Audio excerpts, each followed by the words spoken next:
Last time, I told you about a dead man's hand fused inside a clock mechanism, a repair that took 300 years to finish, and a whisper that sounded like relief. I told you the case was closed. I lied. Not on purpose. I genuinely thought it was closed. I packed up the gear, I called it a night, and then, alone, at 5 in the morning, with every other piece of equipment in that lab sitting dead and dormant, one single meter spiked.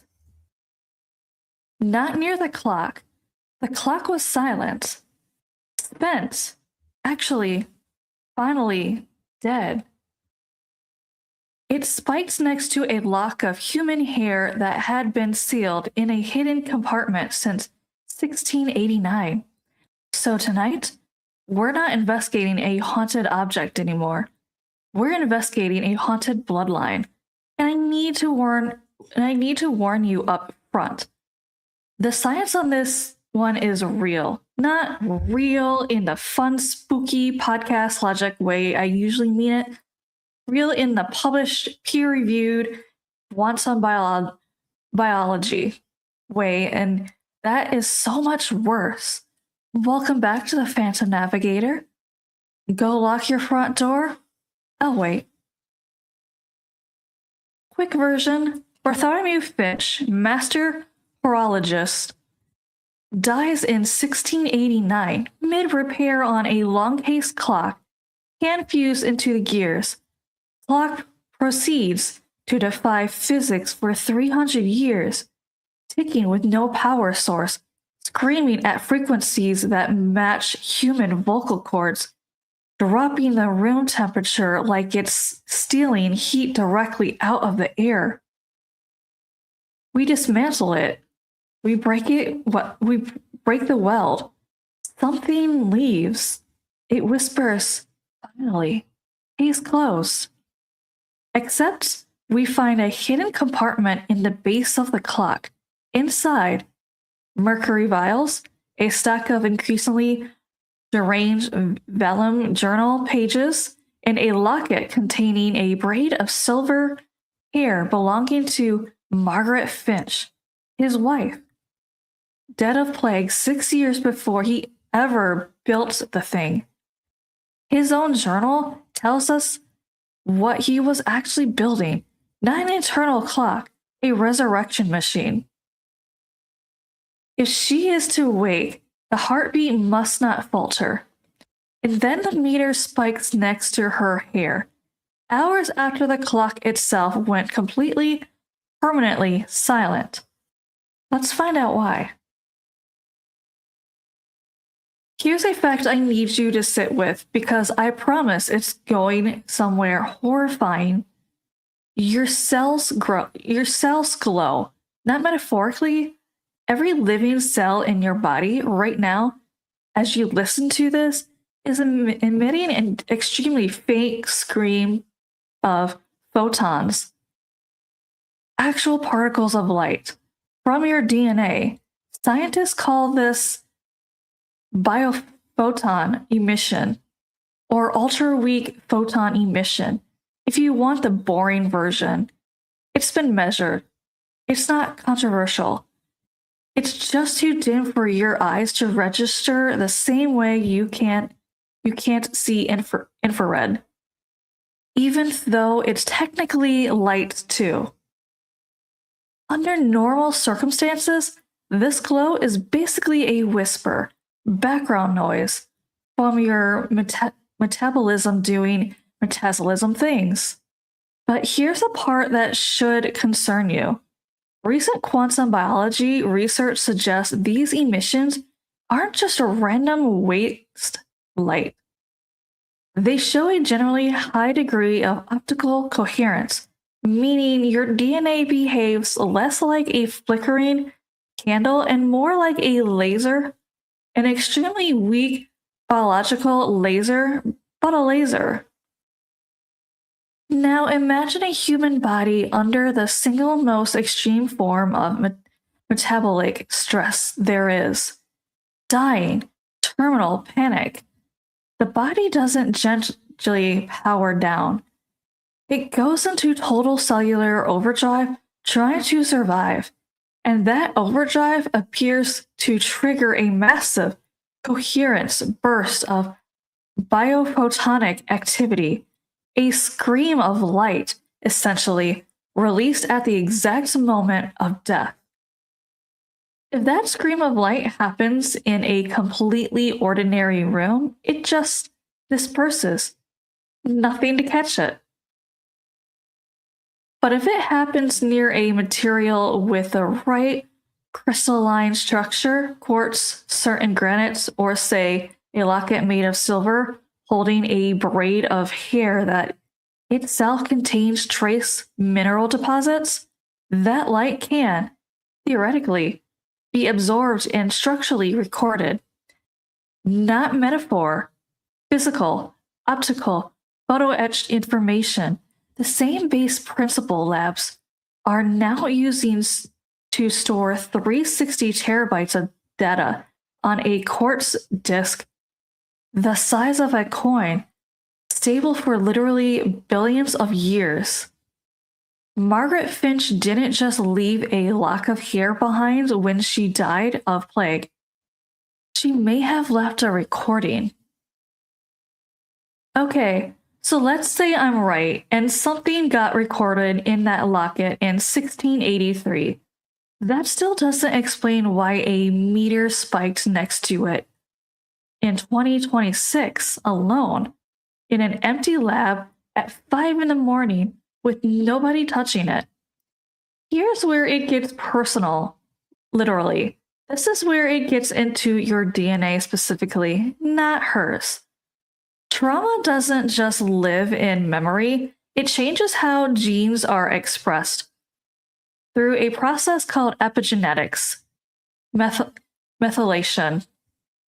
Small chemical tags attach to your DNA that don't write the code itself, but change which part gets read. And these tags can be inherited, passed down. Your great-great-great-grandmother, worst night on Earth, can leave a chemical fingerprint that's still sitting quietly in your genome right now, waiting.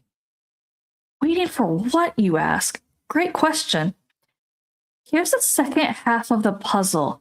Deep inside the human brain, we have microscopic crystals of a mineral called biogenetic magnetite. It's the same basic material some migratory animals use to navigate using the Earth's magnetic field. Humans have it too, which means on some level, your nervous system is a compass, a very quiet one you never consciously felt working. So picture this. You inherit trauma tags, pass down a bloodline, dormant, doing nothing for generations. Then one day, you walk into a specific room, a room with a specific localized magnetic signature, because something crystalline in that room is holding a very old, very intense piece of recorded information. Your internal compass registers that signature. It matches, somehow, at a frequency your conscious mind has no access to. The trauma tag sitting dormant in your own DNA. And your brain does something it was never supposed to do outside a horror movie. It plays the memory. Not your memory, someone else's. Someone who came before you and never got to finish what they started. You think you're seeing a ghost. You're actually watching your own Bloodline's emergency backup file execute. Which brings us to the meter, spiking alone next to a 300-year-old braid of hair. Here's the detail I didn't tell you in part 1, because I wanted you to sit with the horror of Bartholomew Finch on its own terms first. When we trace the provenance of this clock. Who owned it? Who inherited it? Generation after generation of increasingly nervous collectors. The family line traces forward unbroken in a nearly unbroken chain of descent for 337 years. It's still going. There's still a living descendant of Bartholomew and Margaret Finch right now, alive, breathing, almost certainly with no idea of any of this exists.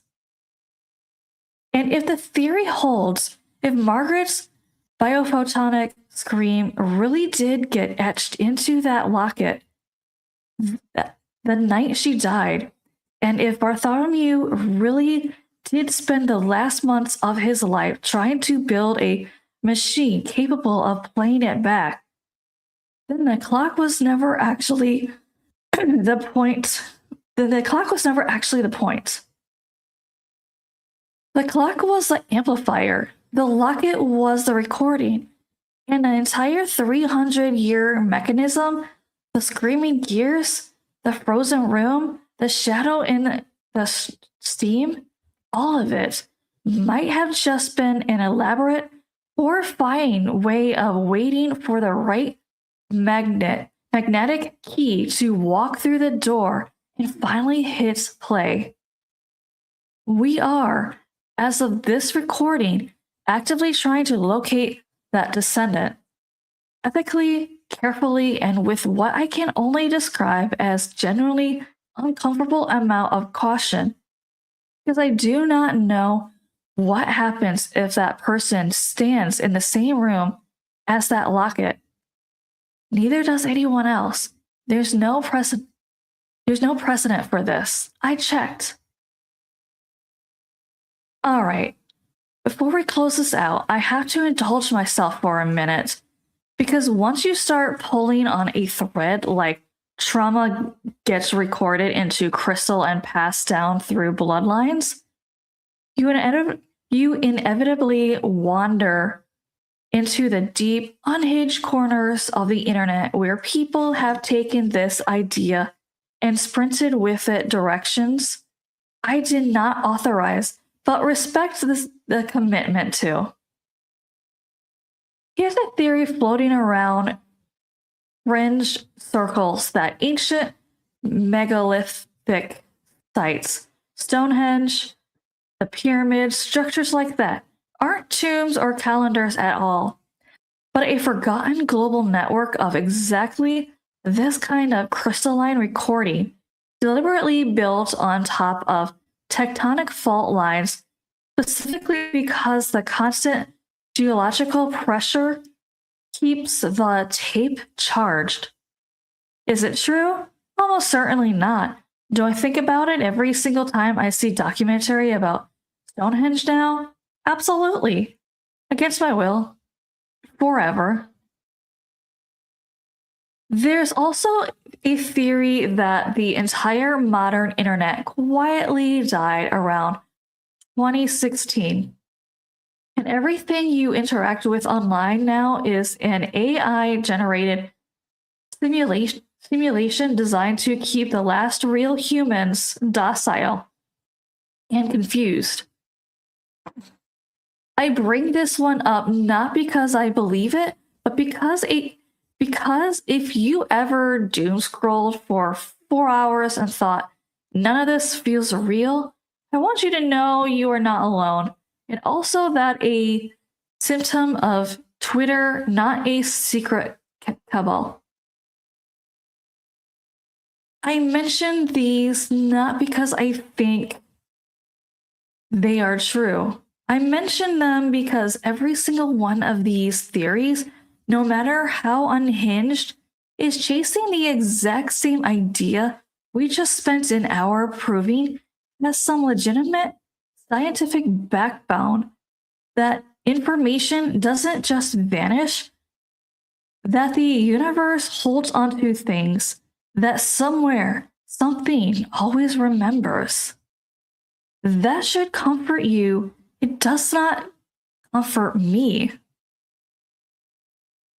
So, did we free Bartholomew Finch or did we just relocate him?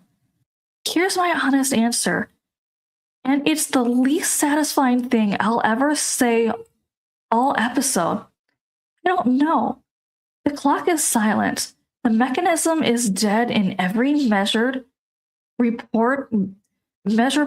boring, physics-approved way. Mechanism can be dead.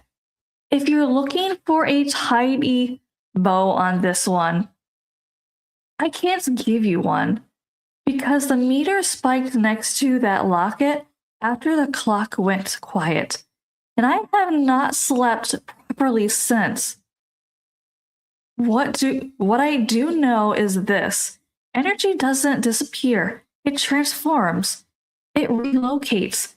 A man wound 300 years of grief into a mainspring, and when we finally broke that spring open, something left. Where it went is still an open question. What's still sitting in a silver locket, waiting for the right magnetically tagged descendant to walk through a door is an open question too. Here's what I want you to take from this two-parter, and I mean this more sincerely than anything else I've said across either episode. The object your family keeps, the things nobody quite remembers the story behind, sitting in a drawer, a box, in the attic, your grandmother's jewelry you've never once asked about, are not just objects. Ask about them. Ask while there's still someone alive who remembers the story. Because the alternative is a 300-year silence and a locket that starts talking to strange meters at 5 in the morning.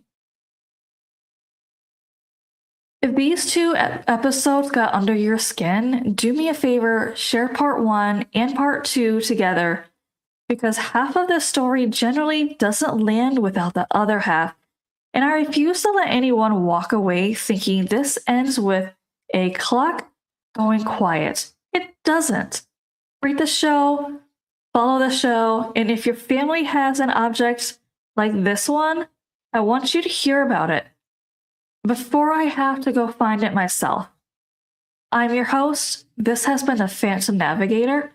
Somewhere out there right now, someone with the last name Finch is going about their normal Tuesday, whatever day it is, completely unaware that a 300-year-old machine built entirely out of grief has been waiting patiently, silently for them their whole life. I hope they never find out. I really do. Good night.